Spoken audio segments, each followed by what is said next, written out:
I know how long it took me to master Facebook ads, and I'm still trying to master it because it changes so frequently. I consider it very like learning a language. You know, if you're learning Chinese, I can teach you some words, I can teach you how to say some phrases, but I can't teach you how to speak it like fluently without a lot of practice. And Facebook ads is the same.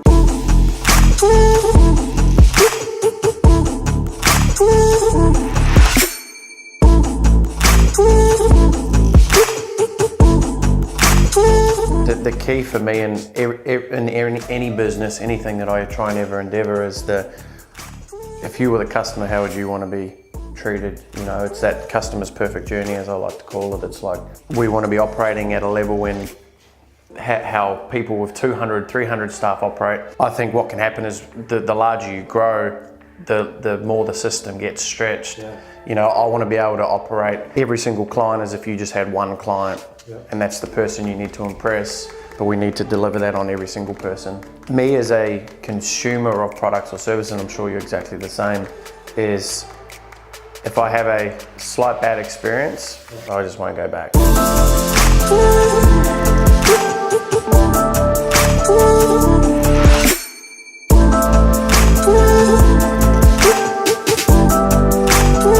Now we're just getting started. I've got actually known this guy for a little bit, for a while. Very smart, very smart. We're just going through a basic induction, getting to know the ropes, getting a better understanding of what we do here, which is important. You know, you got to spend the time up front. The old Brett, when he used to onboard a new team member, would be, all right, you got this, cool, there you go, I'll go and do what I'm doing, you take over. But that's obviously the wrong approach, so we're getting stuck into it.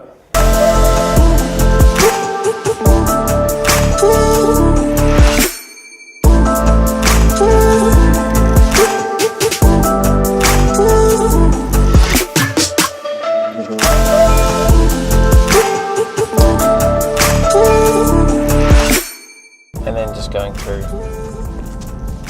the process of the perfect journey of a client. It's the easiest place to start as well, is when you bring someone new into the team. How can you, because in your mind, you know, you've got however many years or months or whatever it is that you've been doing business and thinking about business and thinking about the process and strategies.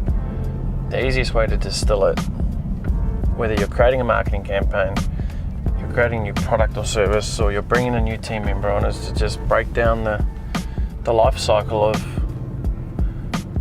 a brand new client coming on board. From where they first hear from you, where do you get your clients from, to then what happens on every single step along the way. So never underestimate, and there's one thing I did say, and I say to everyone, is I'm not going to take for granted that I think you already know something, which is such a valuable point. And you hear this a lot when you hear people speaking. They'll go, oh yeah, and John Wayne, blah, blah, blah, did this and that. And it's like, you're taking for granted that people know who John Wayne is. Are you talking about the cowboy? Are you talking about a John Wayne the billionaire? Are you talking about John Wayne the astronaut? Like, you've got to give context to what you're talking about. Yeah, and apparently Donald Trump one day was, Bill Clinton one day was having a speech, and he heard, and he goes, yeah, and John Wayne the American football player. You know, like, gave context so people could actually relate. Because if you're telling a story, or you're sharing something with someone, and you're expecting them that they already know what you're talking about, it could just go straight over their head. And just because someone goes, oh, yep, and if you, and I say this because I've seen this so much, if you go, oh, have you got any questions about that? And they're like, nah. What I always like to do is I go, okay, cool, tell me what you think I just said to you. Like, repeat that back to me so I know we're on the same page.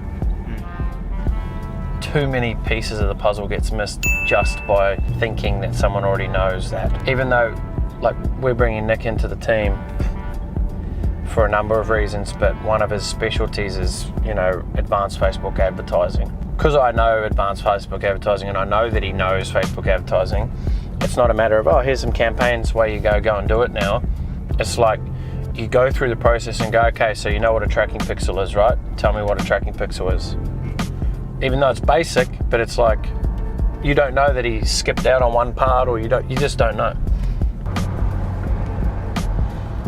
Hope the computer screen's even any good. It's probably not going to work. In my mind, I thought it was a lot bigger. It's like when you see someone on a, like you seen Vin Diesel in the movies, he's big, but when you see him in real life, he ain't. Yeah. I sort of have that feeling towards that screen right now. This is definitely not going to work. This is like using fucking 1965, these stupid connections. Who uses these anymore? I should have gone to take a photo. Well, that's disappointing. Some of you'd seen a bank using, you know they still all use the old technology. Windows XP. Oh, it's like you go into the terminal. You know, it's like the Matrix. They still use that in banks. Shit. Anyway, this definitely ain't gonna work. Let's see what his facial response is. It's disappointing.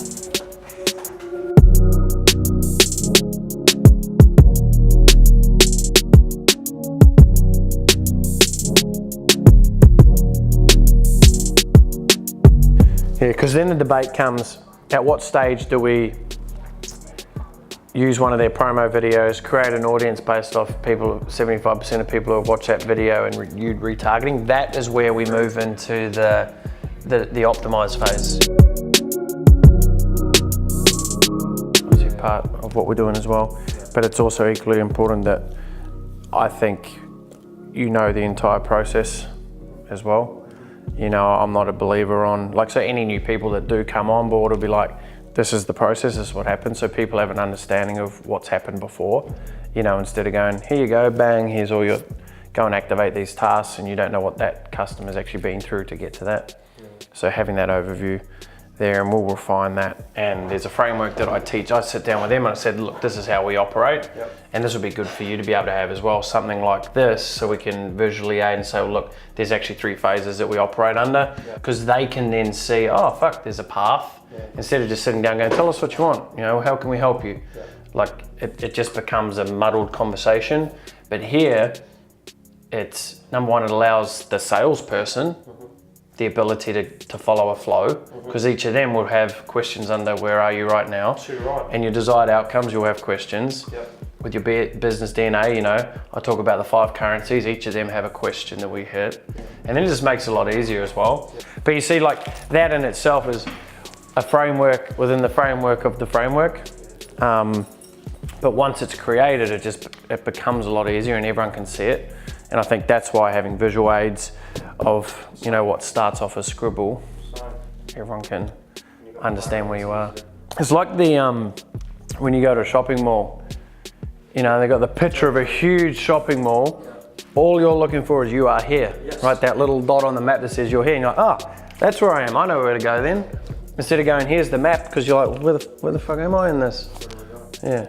And that's that whole point of, we always want to be able to help the client identify where they are, but we as an internal team need to be identify where are we in the project. Right, see you in the morning, brother. Well done. Thanks again, mate. You bet.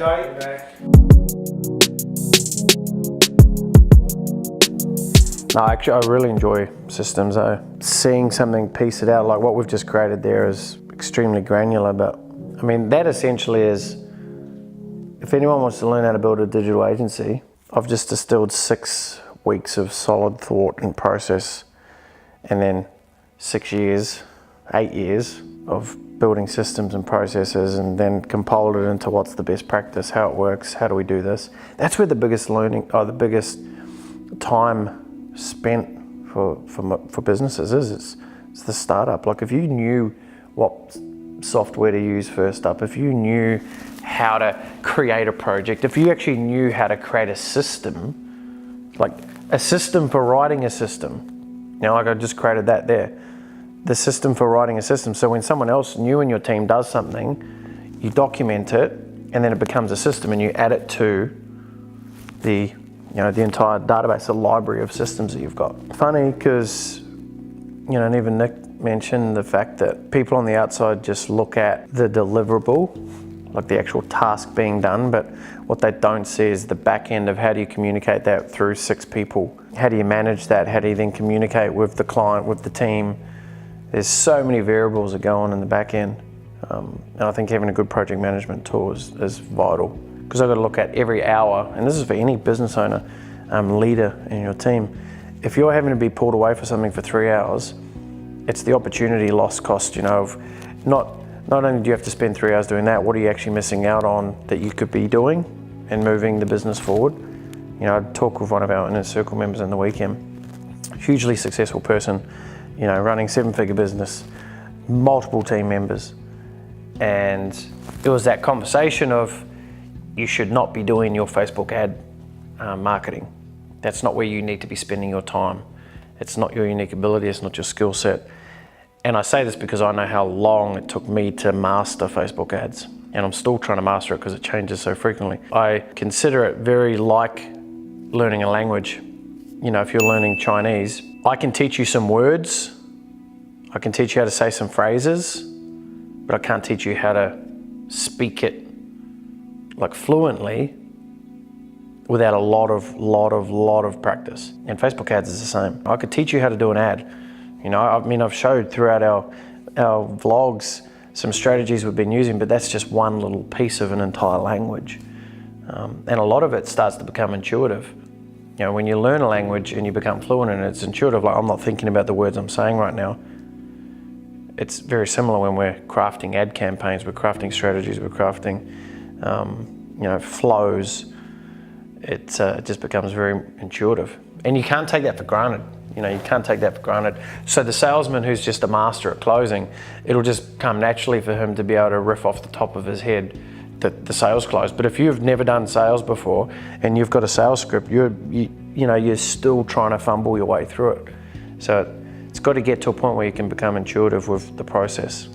And the tighter and the better your systems are, and we were just talking about there, having big flow charts printed out so you can uncover where you actually are in the phase, it just becomes a lot easier.